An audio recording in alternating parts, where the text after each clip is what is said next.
Hello दोस्तों, 9 तारीख को चाइना और इंडिया के बीच जो झड़प हुआ था तवांग रीजन में, और ये झड़प काफी हद तक बढ़ गया था और ये 2020 के बाद सबसे बड़ी झड़प है आप कह सकते हो। मगर दोस्तों 11 दिसंबर को फ्लैग मीटिंग के बाद ये जो झड़प ये काफी हद तक कंट्रोल हो चुका है। मगर दोस्तों ये जो झड़प हुआ था और इसी को लेकर दोनों तरफ से काफी सारा डिप्लॉयमेंट देखने को मिल रहा है। जैसे कि तवांग के पास चाइनीज एयरबेस में चाइना ने 10 फाइटर जेट को तैनात कर चुका है और इसी के साथ इसी एयरबेस में कई सारा और यूएवी को दिखा गया है, जैसे कि मेल और हेल दोनों यूएवीज था। इसके अलावा दोस्तों इस एयरबेस में एक एवॉक्स एयरक्राफ्ट को भी देखा गया है। दूसरी तरफ इंडिया के बारे में अगर बात की जाए तो इंडिया के पास बहुत पहले से इस जगह पर के ऊपर बहुत ही ज्यादा तैयारी था और इस जगह पर पहले से इंडिया अपने SU-30 फाइटर जेट को हाउस किया था। जैसे कि चाइना की तरफ अगर देखोगे तो चाइना जो 10 फाइटर जेट तैनात किया है उसमें से J-11, J-16 या SU-30 फाइटर जेट हो सकता है।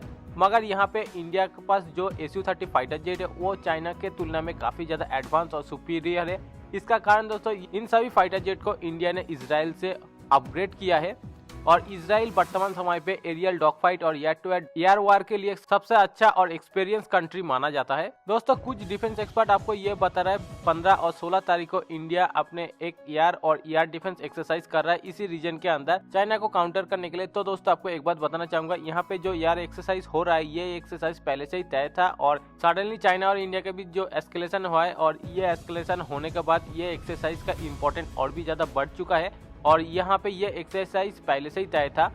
दोस्तों इस एक्सरसाइज के अंदर कई सारा फाइटर जेट इंडिया इस्तेमाल करने वाला है, जैसे कि SU-30 और खास तौर पर राफेल फाइटर जेट। दोस्तों अरुणाचल प्रदेश रीजन के अंदर इंडिया तो पहले से ही SU-30 फाइटर जेट को तैनात करके रखा था, मगर दोस्तों बंगाल के अंदर 18 यूनिट फाइटर जेट होने से यहाँ पे इंडियन एयरफोर्स का बैलेंस और भी ज्यादा बढ़ जाता है चाइना के तुलना में। चाइना और इंडिया के बीच जितने बड़ी झड़प हुआ है और उस झड़प में चाइना जितने बार फाइटर जेट को तैनात किया है इस रीजन के अंदर ये सब J-11, J-15, J-16 और SU-30, SU-35 फाइटर जेट था और इसके तुलना में इंडिया के पास जो राफेल फाइटर जेट है वो इंडिया का एयर सुपीरियरिटी और भी ज्यादा शक्तिशाली होगा और इंडिया के पास एज चाइना के तुलना में काफी ज्यादा बेहतर होगा। दोस्तों इसके अलावा इंडिया इस रीजन के अंदर जो एयर डिफेंस एक्सरसाइज इंडिया करने जा रहा है इसमें सबसे पहला नंबर आकाश और स्पाइडर एयर डिफेंस सिस्टम है, क्योंकि ये एक short range air defence system है इसलिए पहाड़ी इलाका में इसका बहुत ही ज्यादा इंपॉर्टेंस माना जाता है। बहुत ही लो एल्टीट्यूड किसी भी ऑब्जेक्ट को डिटेक्ट करके उसको डिस्ट्रॉय कर सकता है।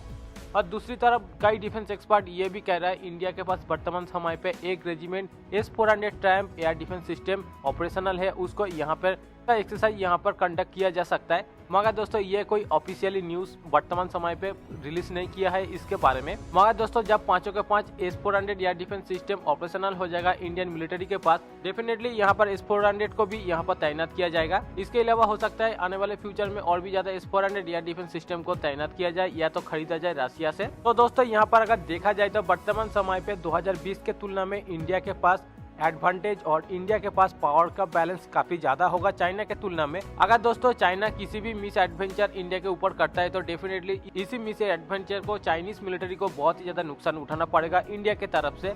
इंडिया के तरफ से काफी टफ और काफी शक्तिशाली से चाइना को रिटेलिएट किया जाएगा। 2020 के तुलना में इंडिया चाइना के अगेंस्ट में अपना मिलिट्री डिप्लॉयमेंट और एडवांसमेंट बहुत ही ज्यादा बढ़ा चुका है और यहाँ पे चाइना को आने वाले फ्यूचर में इंडिया और भी ज्यादा काफी ज्यादा टफ टाइम देने वाला है।